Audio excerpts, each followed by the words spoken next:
Waldaan dubartootaa magaalaa Finfinnee guyyaa dhiibbaa koorniyaa idil addunyaa sababeeffachuun miidhaa dubartootaa ittisuuf mata duree obboleettii koo nan kabaja miidhaa ishees nan ittisa jedhuun sagantaa deeggartummaa dhiirotaa cimsuu danda'u gaggeesseera. Duulli miidhaa dubartootaa hambisuuf jalqabame deeggartummaa dhiirotaa malee bu'aa qabeessa ta'uu hin danda'u kan jedhan pirezidaantiin waldichaa Aadde Hulluu Agar Taazaz lammiileen biyyattii hundi miidhaa dubartootaa ittisuu fi dubartoota miidhaman deeggaruu hojii idilee taasifachuu qabu ጀዳን ወንዶች በሴቶች ላይ የሚያደርስ ጥቃትን ለመከላከል አጋርነታቸውን ለመግለጽ dhiironni miidhaa dubartoota irra gahu ittisuuf deeggartummaa isaanii ibsuuf guyyaa riivaanii adii itti hidhatanidha. Miidhaan dubartootaa sarbama mirga namoomaa ta'uu isaa fi mirga namoomaa dhiibuu ta'uu isaa hubachuun miidhaa dubartootaa ittisuu fi miidhaa raawwatame saaxiluun hojii guyyaa guyyaa ta'uu qaba.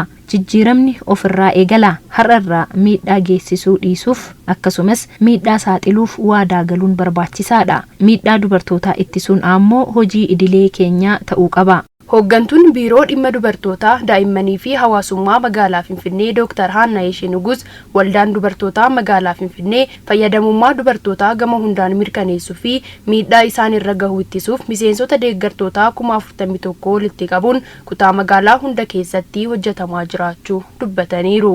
የአዲስ አበባ ሴቶች ማህበር የሴቶችን ኢኮኖሚያዊ፣ ፖለቲካዊ፣ ማህበራዊ ተሳትፎና ተጠቃሚነት ለማረጋገጥ ብሎም ከሚደርስባቸው ጥቃት ለመከላከል 41,000 ወንድ ተባባሪ አባላትን በማፍራት በ11ዱም ክፍለ ከተማ 10 አባላት ያለው የወንዶች አጋር ኮሚቴ አዋቅረው እየሰሩ ይገኛሉ።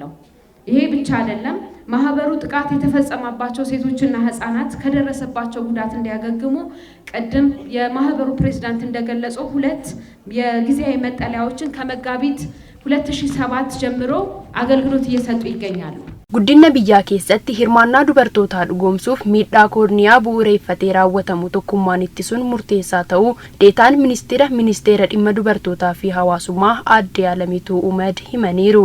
በሀገራችን የእድሜና ጾታ ሚናን መሰረት አድርገው በግል ህይወትም ሆነ በማይብረ biyya keenyatti umrii fi koorniyaa bu'uura taasifachuun akka dhuunfaattis akka hawaasummaattis miidhaan dhaqqabuu fi barmaatileen miidhaa fidan guddina biyyaa keessatti hirmaannaa dubartoonni taasisan kan daangessuudha. Akkasumas shamarran boru abdii biyyaa ta'an abdii isaanii kan karaatti hambisuudha. Walarkaa fuudhiinsi misoomaa akka gufatu miidhaa taasisu waan ta'eef hunduu balaaleffachuu qaba. Hojiin miidhaa dubartoota irra gahu ittisuu hojii guyyaa tokko miti kan jedhan hirmaattonni sagantichaa miidhaa kana ittisuu irratti bu'aa qabatamaa fiduuf qaamoleen hunduu qindoominaan hojjechuu akka qaban dhaamaniiru. Hundi keenya akka kamumsaan tokkummaadhaan ilaammee wal dhageenne wanna kana immoo maaltu nagalchine osoo hin taane kiyya jennee hundi keenya biyya kallattii jirru hundarraa bakka jirru hundaa mana jirru hundarraanu waliif tokkummaadhaan uumne waan kana ittisuu qabnaan jedhu. Miidhaa dubartoota irra gahu ittisuudhaaf dubartootni qofni balaaleffatanii danda'ani. Kana jechuun warroonni dhiiraa wajjin ta'anii miidhaa kana balaaleffachuu qaban. Miidhaa dubartoota irra gahu kan kooti jedhanii isaanis fudhachuu qaban jechuudha. Miidhaan daa'immaniif dubartoota irra gahu kuni miidhaa biyyattiiti. dubartoonni miidhaman jechuun biyyattiin miidhamte jechuudha.